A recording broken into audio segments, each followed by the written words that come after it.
नाज़रीन आदाब, आप देख रहे हैं INN चैनल। मैं हूं शेख अहमद अली। आज की खास बात में हम देखेंगे कई अहम कौमी और बैनुल अक़वामी खबरें। सबसे पहले बात यास तूफान की। यास तूफान ने 4 शुंबे को हिंदुस्तान के साहिलों पर दस्तक दी। बंगाल के जलपाईगुड़ी में दोपहर के वक्त पहुंचा और इसी दौरान 3.8 मैग्नीट्यूड का जलजला भी रिकॉर्ड किया गया। इसके बाद यास ने ओडिशा पहुंचा, जहां भारी बारिश और तेज हवाएं चलने लगी। इससे पहले 1 लाख लोगों को वहां से महफूज जगहों पर शिफ्ट किया गया। करीब 140 किलोमीटर फी घंटे की रफ्तार वाली हवाओं के चलते पेड़ उखड़ गए और कुछ मकानों को नुकसान पहुंचा। बालासोर के साहिल पर समुद्र में ऊंची लहरें उठी हैं।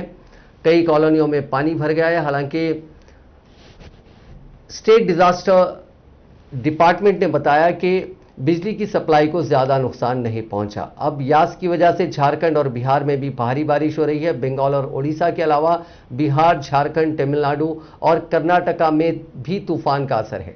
बंगाल की वज़ीर आला ममता बनर्जी ने बताया कि तूफान की वजह से मंदारमनी में सिर्फ एक शख्स के मारे जाने की खबर है। ममता के मुताबिक बंगाल में कुल मिलाकर ये तूफान से लगभग 1 करोड़ से ज्यादा लोग मुतासिर हुए हैं और बहुत से लोग इससे बुरी तरह मुतासिर हुए हैं। बंगाल में खासकर नॉर्थ मिदनापुर जिले के दीघा, शंकरपुर, मंदारमनी, साउथ 24 परगना जिले के बाद बकखाली और दीगर जगहों से लेकर पूरे बंगाल में 3 लाख लोगों के घर इस तूफान से उजड़ गए हैं। 134 बांध टूट गए हैं जिन्हें ठीक करवाया जा रहा है। ममता 28 और 29 मई को हेलीकॉप्टर के जरिए तूफान से मुतासिरा इलाकों का दौरा करेंगी।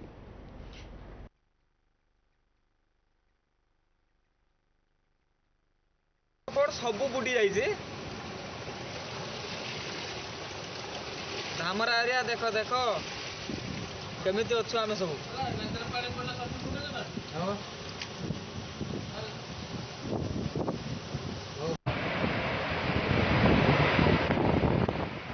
पेपर में से उड़ा है पूरा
हिंदुस्तान में अभी तक सरकारी तौर पर 2,69,00,000 लोग कोरोना वायरस से मुतासिर हुए हैं, जबकि 3,07,000 लोगों की इससे मौत हुई है।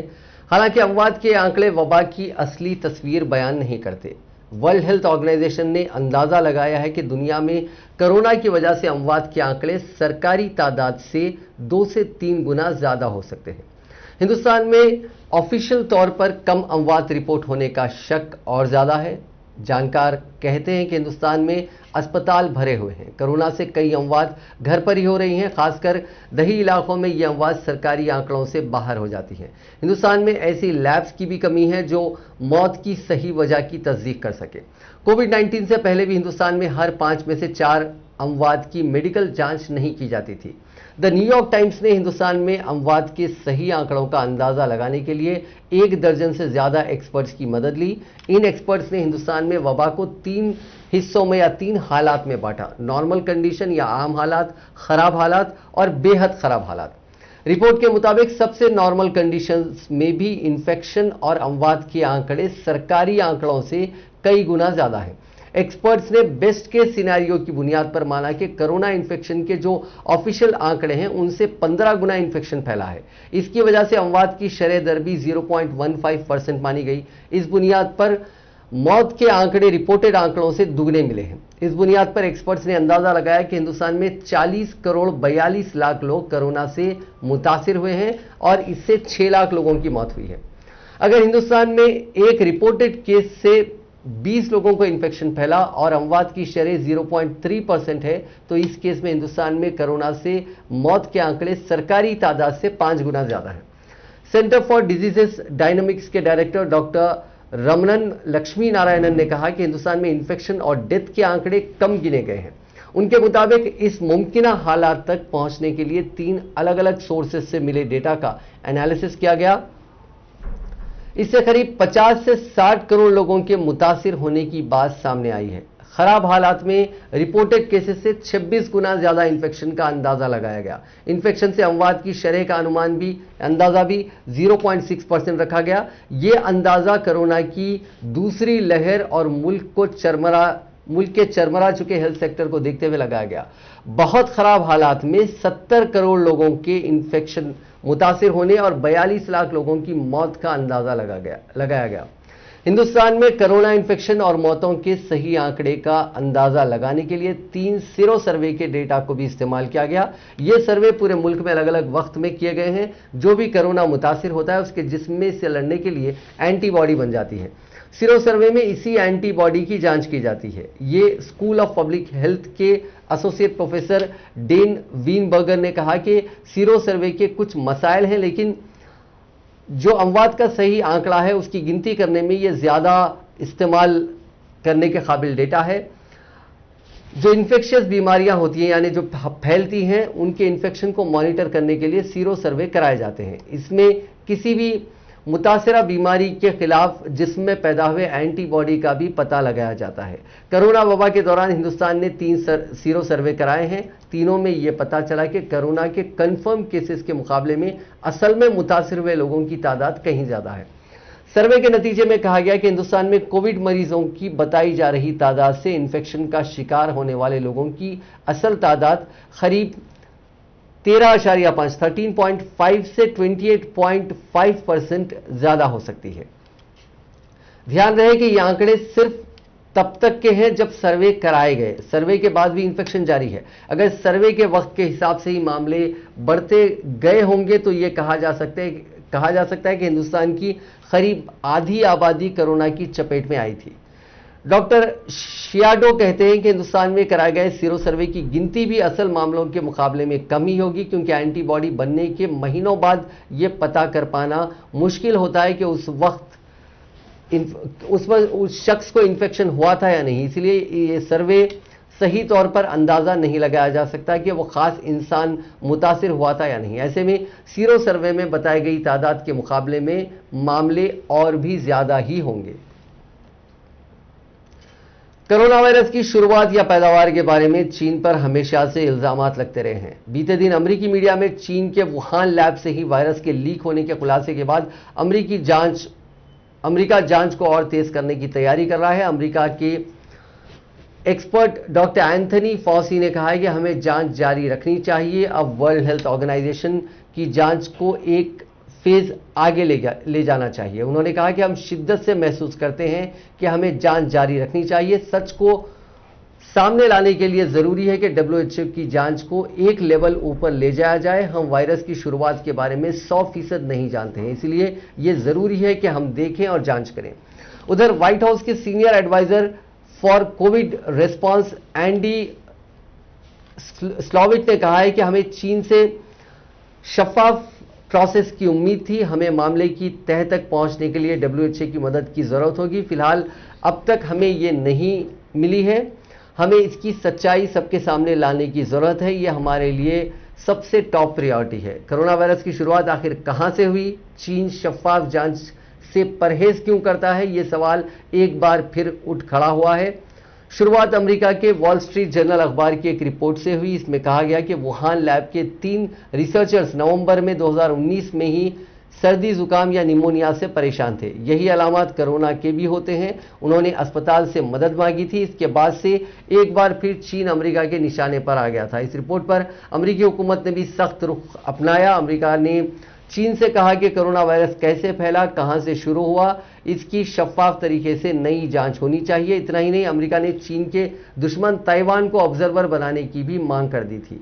दबाव बढ़ा तो चीन ने रिपोर्ट को खारिज करते हुए इसमें अमेरिका का नया झूठ करार दिया। वहीं वेस्टर्न कंट्रीज और खासकर अमेरिका की तरफ से कोविड-19 की जांच के बढ़ते दबाव के बाद चीन ने भी जवाब दिया। वजारत खारजा के तर्जुमान चाओ लीजियान ने कहा कि इसी साल WHO एक्सपर्ट्स ने वुहान लैब का दौरा किया था। उन्होंने पूरी जांच की थी। उन्हें इस तरह के कोई सबूत नहीं मिले। हम साफ कर देना चाहते हैं कि इस तरह की रिपोर्ट्स झूठी हैं। WHO ने भी कहा था कि लैब से वायरस लीक होने का इम्कान भी गलत है। वुहान लैब का कोई रिसर्चर कभी बीमार नहीं हुआ था।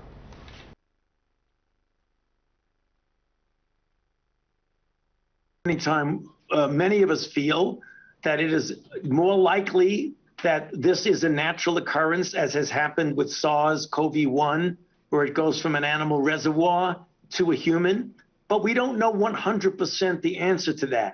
And since this is a question that keeps being asked, we feel strongly, all of us, that we should continue with the investigation and go to the next phase of the investigation that the WHO has done. So because we don't know 100% what the origin is, it's imperative that we look and we do an investigation. And that's how we feel right now. Anytime many of us feel that it is more likely that this is a natural occurrence. दुनिया भर में corona वबा की वजह से हड़कंप मचा हुआ है। एक दिन की राहत के बाद बीते दिन एक बार फिर कोरोना के मामलों में बढ़ोतरी रिकॉर्ड की गई। दुनिया में पिछले 24 घंटों में 5,22,460 लोगों की कोरोना रिपोर्ट पॉजिटिव आई। इस दौरान 12,069 लोगों की वबा की वजह से मौत भी हुई। उधर यूरोपियन मुल्कों ने गरीब मुल्कों को कोरोना वैक्सीन डोनेट करने का फैसला किया है। यूरोपीय मुल्कों के कायदीन ने कहा कि वो साल के खत्म तक ऐसे मुल्कों को वैक्सीन के 10 करोड़ डोज मुहैया कराएगा जो वैक्सीन खरीदने में केपेबल नहीं है। दुनिया में कोरोना के अब तक 16 करोड़ 85 लाख से ज्यादा मामले सामने आ चुके हैं। इनमें से 34,99,000 से ज्यादा लोगों की मौत हो गई, जबकि 15 करोड़ से ज्यादा लोगों ने कोरोना को मात दी है। फिलहाल 1 करोड़ 49 लाख लोगों का इलाज चल रहा है। इनमें से 96,302 की हालत तशवीशनाक बनी हुई है। हिंदुस्तान में पिछले 24 घंटों में कोरोना मुतासरीन के नए मामलों में मामूली बढ़ोतरी देखी गई। पिछले 24 घंटों में 2,08,714 लोगों में कोरोना की तस्दीक हुई। इससे पहले पीर के रोज नए मुतासरीन का आंकड़ा 2 लाख से नीचे पहुंच गया था। राहत की बात यह है कि पिछले 24 घंटों में 2,95,085 लोगों ने कोरोना को मात दी। वहीं अमवात के आंकड़ों ने हुकूमत और लोगों की फिक्र और बढ़ा दी है। पिछले 24 घंटों में 4,159 लोगों की कोरोना की वजह से जान गई। मई के महीने की बात करें तो बीते 25 में से 13 दिन रोजाना अमवात का आंकड़ा 4,000 के पार रहा। वजीर आजम नरेंद्र मोदी ने चारशंबे के रोज बुद्धा पूर्णिमा के अवसर पर वैजाग ग्लोबल सेलिब्रेशन को वर्चुअली मुखातिब किया। इस दौरान उन्होंने कोरोना वबा पर अपनी बात रखी। उन्होंने कहा कि जिन लोगों ने वबा के दौरान अपनों को खोया उनके तहत उनकी हमदर्दी है। कोरोना ने पूरी दुनिया को बदल कर रख दिया। इस मुश्किल वक्त में महात्मा बुद्ध के तालीमात पर चलना जरूरी है। कोरोना के खिलाफ जंग में हमें जो बुद्धिस्ट तंजीमें हैं उनसे काफी सपोर्ट मिल रहा है। India have experienced a second wave. This is the worst crisis humanity faces in decades. We have not seen a pandemic like this for a century. This once in a lifetime pandemic has brought tragedy and suffering at the doorstep of many. The pandemic has impacted every nation. The economic impact is huge as well. Our planet will not be the same after COVID-19. In the times to come, we will certainly remember events as either pre-COVID or post-COVID. But over the last year, there have been many noteworthy changes as well. We now have a better understanding of the pandemic, which strengthens our strategy to fight it. Most importantly, we have the vaccine, which is absolutely important to save lives and defeat the pandemic. The emergence of a vaccine in a year of the pandemic striking shows the power of human determination and tenacity. India is proud of our scientists who have worked on the COVID-19 vaccines. Through this forum, I would like to once again salute our first responders, frontline healthcare workers, doctors, nurses. Buddha पूर्णिमा के मौके पर कांग्रेस कायद राहुल गांधी ने गौतम बुद्ध को याद करते हुए पैगाम दिया। उन्होंने ट्विटर पर लिखा कि सबसे अंधेरी रात जहालत है। ख्याल रहे कि बुद्धा पूर्णिमा का त्योहार गौतम बुद्ध की पैदाइश, गौतम बुद्ध के निर्वाण और परिनिर्वाण से मुतालिक 3 अजीम तरीन यादगारों पर मुश्तमिल है। इस मुतबरिक दिन बुद्धिस्ट अकीदतमंद सफ़ेद लिबास में मलबूस होकर निकलते हैं, मंदिरों, घरों और शाहराहों पर चरागाह करते हैं और रूहानी व अखलाकी सरबुलंदी के लिए खुसूसी इबादतें और दुआया रसूम अदा करते हैं। कांग्रेस पार्टी की जनरल सेक्रेटरी प्रियंका गांधी ने सवाल किया कि वैक्सीन में कमी का जिम्मेदार कौन है। वैक्सीनेशन मुहिम के तहत मरकजी हुकूमत से मुल्क में जारी कोरोना बहरान के सिलसिले में उन्होंने सवाल किया। उन्होंने कहा कि मुल्क में तैयार होने वाली कोरोना वैक्सीन दूसरे मुल्कों में भेज दी गई है और इसके बाद मुल्क वैक्सीन की किल्लत का शिकार हो गया है। इसका जिम्मेदार कौन है? प्रियंका गांधी ने फेसबुक, ट्विटर और इंस्टाग्राम पर पोस्ट करके मोदी हुकूमत को वैक्सीनेशन की सुस्त रफ्तारी पर सवाल उठाया। कांग्रेस की जनरल सेक्रेटरी ने वैक्सीन के ताल्लुक से 3 अहम सवाल किए। वज़ीर आज़म मोदी के बयान के मुताबिक उनकी हुकूमत गुज़िश्ता साल ही टीकाकारी के जामे मंसूबे के साथ तैयार थी। ऐसा है तो फिर 2021 में महज 1 करोड़ 60 लाख वैक्सीन का ही ऑर्डर क्यों दिया गया? दुनिया का सबसे बड़ा वैक्सीन तैयार करने वाला मुल्क हिंदुस्तान है, लेकिन आज यहां वैक्सीन दरामद करने की जरूरत पड़ गई। ये बेशरम हुकूमत इसे अपनी कामयाबी करार देने की कोशिश क्यों कर रही है?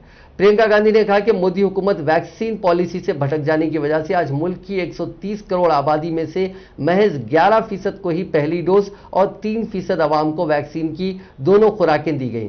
उन्होंने मजीद कहा कि वज़ीर आज़म के टीका उत्सव मनाने के बाद 1 महीने में टीकाकारी में 83% की गिरावट दर्ज की गई। उन्होंने कहा कि अब बहरान के वक्त बस सर्टिफिकेट पर मोदी की तस्वीर लगाकर बकिया तमाम जिम्मेदारियां रियासतों पर डाल दी गई हैं। उन्होंने कहा कि आज रियासतों के वुज़राए आला वैक्सीन की किल्लत की इत्तला मरकजी हुकूमत को भेज रहे हैं, लेकिन मरकजी हुकूमत की नाकाम वैक्सीन पॉलिसी के सबब सब कुछ बर्बाद हो रहा है। इंडियन मेडिकल एसोसिएशन यानी आईएमए उत्तराखंड ने चाशुंबे के रोज योग गुरु बाबा रामदेव पर 1000 करोड़ रुपए का मानहानि का केस दर्ज कराया। एसोसिएशन ने यह केस सोशल मीडिया पर वायरल हो रहे बाबा रामदेव के उस वीडियो की बुनियाद पर किया जिसमें बाबा एलोपैथी को बकवास और दिवालिया साइंस कह रहे हैं। हालांकि बाबा ने बाद में अपना बयान वापस ले लिया था। इस पर एसोसिएशन का कहना है कि रामदेव ने जो बयान दिया है उसके जवाब में अगर वो अगले 15 दिनों में वीडियो जारी नहीं करते और राइटिंग में माफी नहीं मांगते तो वो उनसे 1000 करोड़ रुपए के डैमेजेस का डिमांड करेंगे। इससे पहले आईएमए ने हफ्ते के रोज बाबा रामदेव पर एलोपैथी इलाज के खिलाफ झूठ फैलाने का इल्जाम लगाया था। आईएमए ने रामदेव को एक लीगल नोटिस भेजा था। डॉक्टर्स की तंजीम ने रामदेव पर मुकदमा चलाने की मांग भी की थी। हालांकि रामदेव की तंजीम पतंजलि ने बयान जारी कर इल्जामात को गलत बताया था। आईएमए ने लिखा था कि बाबा रामदेव ने यह दावा किया है कि रेमडेसिविर, फेविफ्लू और डीजीसीआई से अप्रूव दूसरे ड्रग्स की वजह से लाखों लोगों की मौत हुई। उन्होंने drugs controller general of India यानी डीजीसीआई और वजीर सेहत की साख को चुनौती दी। कोरोना मरीजों के इलाज में रेमडेसिविर के इस्तेमाल की मंजूरी मरकज की तंजीम central drugs standard control organisation ने जून जुलाई 2020 में दी थी। ये भ्रम फैलाने और लाखों लोगों की जान खतरे में डालने के लिए बाबा रामदेव पर मुकदमा चलाया जाना चाहिए। रामदेव ने फेविपिराविर को बुखार की दवा बताया था। इससे पता चलता है कि मेडिकल साइंस को लेकर उनकी नॉलेज कितनी कम है। कोरोना वायरस के खतरे को कम करने में पीपीई किट सबसे मददगार साबित हो रही है। हालांकि इसे लगातार पहन के रखने से गर्मी के मौसम में डॉक्टर्स को भारी दिक्कतों का सामना करना पड़ रहा है। इस मुश्किल का हल निकाला है पुणे के 19 साल के निहाल सिंह ने। निहाल ने एक ऐसा डिवाइस तैयार किया है जो गर्मी के मौसम में जिस्म को अंदर से कूल रखता है। निहाल को यह डिवाइस बनाने का आइडिया अपनी डॉक्टर मां की गर्मी में होने वाले कंडीशन को देखकर आया। इस डिवाइस का फायदा सभी हेल्थ वर्कर्स, कोरोना वॉरियर्स और डॉक्टर्स के साथ मरीजों की खिदमत में जुटे उनके अफराद खानदान भी उठा सकते हैं। इंजीनियरिंग कॉलेज के स्टूडेंट निहाल सिंह, उन्होंने एक डिवाइस डिजाइन किया है। उसको बनाने का काम मई 2020 में मुंबई के केजे सौम्या इंजीनियरिंग कॉलेज में बतौर प्रोजेक्ट शुरू हुआ था। निहाल के इस प्रोजेक्ट में कॉलेज के टीचर्स ने उनकी मदद की। निहाल ने कहा कि उन्होंने इसे अपनी मां डॉक्टर पूनम कौर की तकलीफ को ध्यान में रखकर बनाना शुरू किया था।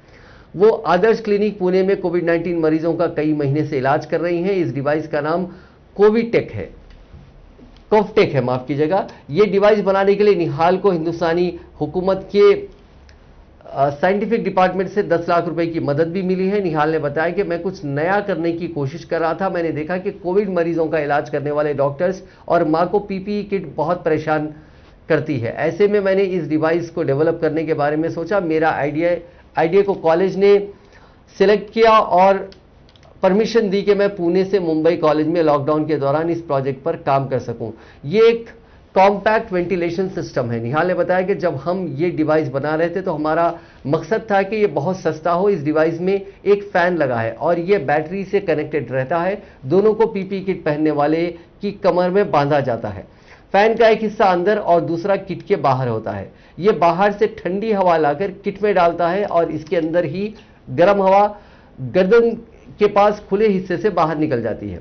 निहाल ने बताया कि उन्होंने इसका फर्स्ट बैच बना दिया है और इसका बहुत पॉजिटिव रिस्पांस देखने को मिला है। हमने रांजनगांव में संजय टेक्नोप्लास्ट नाम की कंपनी से पार्टनरशिप किया है। वहां ये डिवाइसेस मैकेनिज्म कैपेसिटी में बनाया जा रहा है, मैक्सिमम कैपेसिटी में बनाया जा रहा है। हुकूमत से इसे बनाए जाने में लगने वाली सभी मंजूरी मिल गई है। इस डिवाइस की कीमत 5,500 रुपए है। साइंटिस्ट ने पहली बार लैब में एक आर्टिफिशियल मिनी हार्ट तैयार किया है। ह्यूमन स्टेम सेल से बना तिल के बीज के शक्ल का 2 मिलीमीटर का यह मसनूई दिल 25 दिन के ह्यूमन एम्ब्रियो में धड़कने वाले दिल की नकल करता है। साइंटिस्ट का कहना है कि इस कामयाबी के बाद वो दिल से जुड़ी कई बीमारियों के राज को जान सकेंगे। यहां तक कि दिल का दौरा पड़ने के बाद बच्चों के दिल क्यों नहीं झुलसते इसका भी पता चल जाएगा। ऑस्ट्रिया साइंस एकेडमी के साइंटिस्ट की टीम ने इसे बनाया है। दरअसल साइंटिस्टों की टीम ये स्टडी करने में जुटी थी कि एम्ब्रियो में दिल की बीमारी कैसे डेवलप होती है, यानी मां की पेट में बच्चे को दिल की बीमारी कैसे होती है। इस एम्ब्रियो में दिल सबसे ज्यादा पाए जाते हैं, यानी जो बीमारियों की जो फॉल्ट होते हैं, जो हार्ट प्रॉब्लम्स होते हैं, वो वहां ज्यादा पाए जाते हैं। एक साइंटिस्ट का कहना है कि दिल की बीमारी को अगर इस एम्ब्रियो के जरिए डेवलप किए गए दिल से अगर स्टडी किया जाए तो बहुत से खुलासे होंगे ताकि मुस्तकबिल में ये बीमारियां बढ़े नहीं, उस पर काम किया जा सकेगा और इसका हल ढूंढने की डॉक्टर साइंटिस्ट कोशिश करेंगे। इसे एक बहुत अहम खोज माना जा रहा है और इसको पिछले 10 साल में इस पर काफी कुछ रिसर्च किया गया था।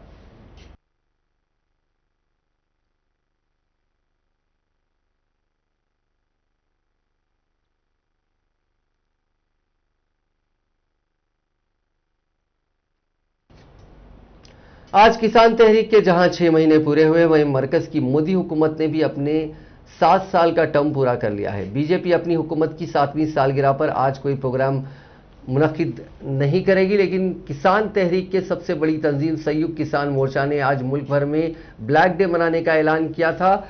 इस मोर्चा ने 3 ज़रई कानूनों की मुखालिफत में मुल्क के सभी शहरियों से उनका साथ मांगा।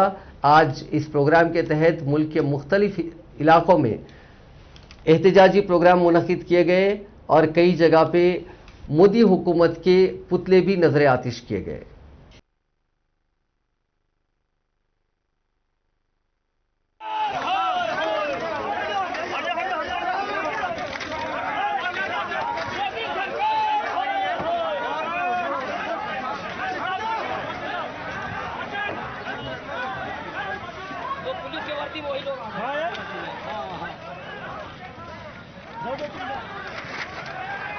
गाड़ी रुकवा दो, गाड़ी रुकवा दो, गाड़ी रुकवा दो।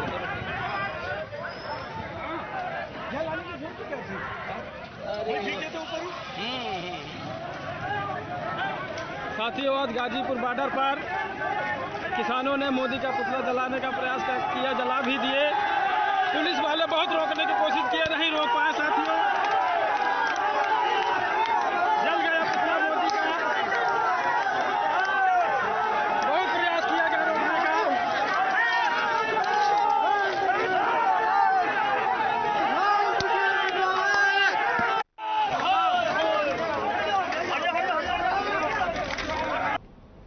मरकजी हुकूमत के नए डिजिटल उसूलों पर मुल्क भर में जारी बहस के दरमियान पैगाम रसानी का व्हाट्सएप ने हाई कोर्ट से रुजू किया। व्हाट्सएप ने इस अर्जी दाखिल करते हुए सारिफीन की प्राइवेसी का हवाला देते हुए हुकूमत के नए उसूलों की मुखालिफत की। व्हाट्सएप का कहना है कि नए उसूल इसे सारिफीन की प्राइवेसी को तोड़ने के लिए मजबूर करेंगे। फेसबुक की मिल्कियत व्हाट्सएप ने मंगल के रोज अदालत आलिया में अर्जी दाखिल की। ख्याल रहे कि मरकजी हुकूमत ने जो नए डिजिटल उसूल मुतारिफ कराए हैं, इसके तहत हुकूमत की तरफ से पूछे जाने पर व्हाट्सएप को लाजमी तौर पर यह बताना होगा कि गर्दिश यानी सर्कुलेशन में आने वाला कोई पैगाम सबसे पहले किस मोबाइल से भेजा गया था।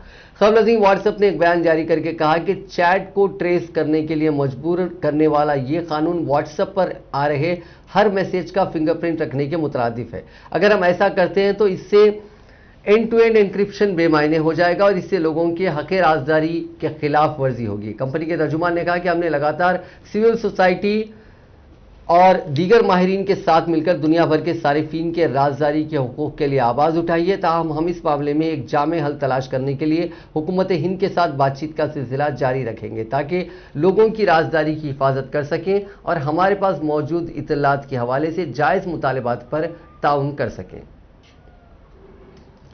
1985 बैच के आईपीएस सुबोध कुमार जायसवाल को सीबीआई का नया डायरेक्टर बनाया गया है। वज़ीर आज़म नरेंद्र मोदी की सदारत में पीर के रोज हुई हाई लेवल कमेटी की मीटिंग में इसका फैसला लिया गया था। इस कमेटी में हिंदुस्तान के चीफ जस्टिस एनवी रमना और लोकसभा में अपोजिशन के कायद अधीर रंजन चौधरी शामिल थे। मंगल के रोज मिनिस्ट्री ऑफ पर्सनल ने उनके अपॉइंटमेंट का ऑर्डर जारी किया। उन्होंने चारशंबे के रोज अपना ओहदा हासिल कर लिया, ओहदे का जायजा ले लिया। सीबीआई डायरेक्टर का ओहदा फरवरी से खाली था, तभी से एडिशनल डायरेक्टर प्रवीण सिन्हा इसके आर्जी तौर पर सरबराह बने हुए थे। सीबीआई चीफ की दौड़ में उत्तर प्रदेश के डीजीपी एचसी अवस्थी, एसएसबी के डीजी कुमार राजेश चंद्रा और वजारत दाखिला के स्पेशल सेक्रेटरी वीएसके कौमुदी आगे चल रहे थे, लेकिन आखिर में सुबोध कुमार जायसवाल का नाम फाइनल किया गया। वो 2 साल तक इस ओहदे पर रहेंगे। सुबोध कुमार जायसवाल महाराष्ट्र के डीजीपी और एटीएस चीफ रह चुके हैं। अभी वो सीआईएसएफ के डायरेक्टर जनरल हैं। 58 साल के जायसवाल 2022 में रिटायर होंगे। Senior IPS officer Subodh Jaiswal बेदाग छवि के अफसर माने जाते हैं। पुलिस खिदमात में बेहतरीन काम के लिए उन्हें 2009 में प्रेसिडेंट पुलिस मेडल से भी नवाजा जा चुका है। जायसवाल को जासूसों का मास्टर भी कहा जाता है। उन्होंने रिसर्च एंड एनालिसिस विंग यानी रॉ में भी अपनी खिदमात दी हैं। वो कैबिनेट सेक्रेटेरिएट में एडिशनल सेक्रेटरी भी रह चुके हैं। जायसवाल ने कई बड़े मामलों की जांच लीड की है।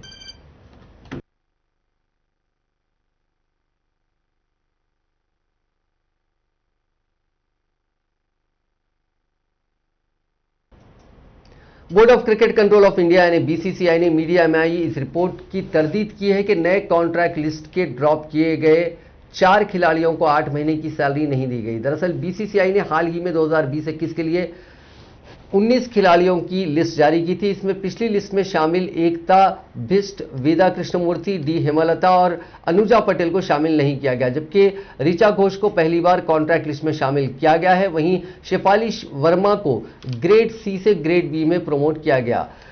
ये सिस्टम अक्टूबर 2020 से सितंबर 2021 के लिए है। यूके के टेलीग्राफ ने एक रिपोर्ट में दावा किया था कि नए कॉन्ट्रैक्ट लिस्ट में ड्रॉप किए गए 4 खिलाड़ियों को 8 महीने की सैलरी नहीं दी गई है। बीसीसीआई के एक ओहदेदार ने एजेंसी को बताया कि यह रिपोर्ट गलत है, किसी भी खिलाड़ी की सैलरी नहीं रोकी गई है। नाजरीन, आज की खास बात में बस इतना ही। आपसे कल मुलाकात होगी नई खबरों के साथ, नए एनालिसिस के साथ। फिलहाल दीजिए इजाजत। खुदा हाफिज।